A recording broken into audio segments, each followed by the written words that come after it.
Inilah alasan kenapa kalian harus tobat memakai part aftermarket dengan harga yang murah meriah.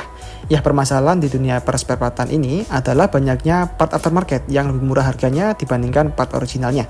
Tetapi di balik murah meriahnya, part aftermarket itu terdapat berbagai macam hal yang bisa bikin kita pusing. Yang pertama adalah part yang tidak awet. Ya, ketika kita pakai part aftermarket yang murah meriah, pastinya memiliki kualitas yang lebih rendah sehingga lifetime pemakaiannya tidak terlalu lama. Jadi membuat kita sering beli lagi dan lagi, tidak seawet menggunakan part originalnya.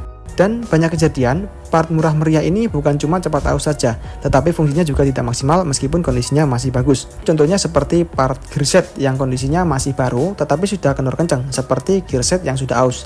Lalu part kampas rem yang bentuknya masih utuh tetapi tidak pakem saat digunakan.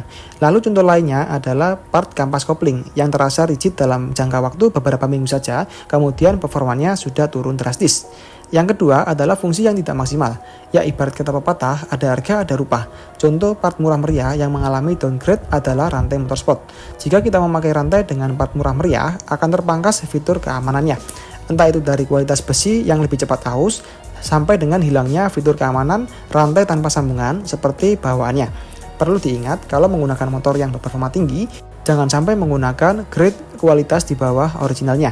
Apalagi untuk kualitas motor bebek digunakan pada motorsport pasti akan meningkatkan resiko rantai putus, bahkan bisa menghantam kalter yang bikin dompet outernya putus juga. Lebih baik menggunakan part originalnya untuk merasakan performa yang proper tanpa dihantui kendala di kemudian hari. Untuk opsi part aftermarket bisa jadi pilihan ketika ingin upgrade kualitas yang lebih baik, karena selain lebih awet, part yang lebih berkualitas bisa meningkatkan kapasitas limit motor yang hanya menggunakan part standarnya.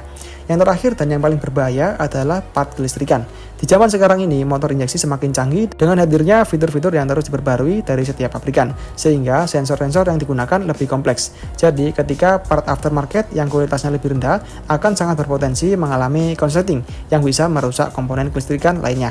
Contohnya, part kelistrikan seperti kiprok, spool, koil, dan sejenisnya yang memiliki kualitas lebih rendah akan berpotensi terjadi konsleting arus dan merusak ecu di motor injeksi. Jadi bisa dibayangkan konsletingnya tabungan pemiliknya kalau sampai terjadi kerusakan pada ecu bawaannya. Jadi bertobatlah menggunakan cara yang biasa digunakan oleh pedagang nakal ini, karena bukannya menguntungkan, malah membuntungkan habis-habisan.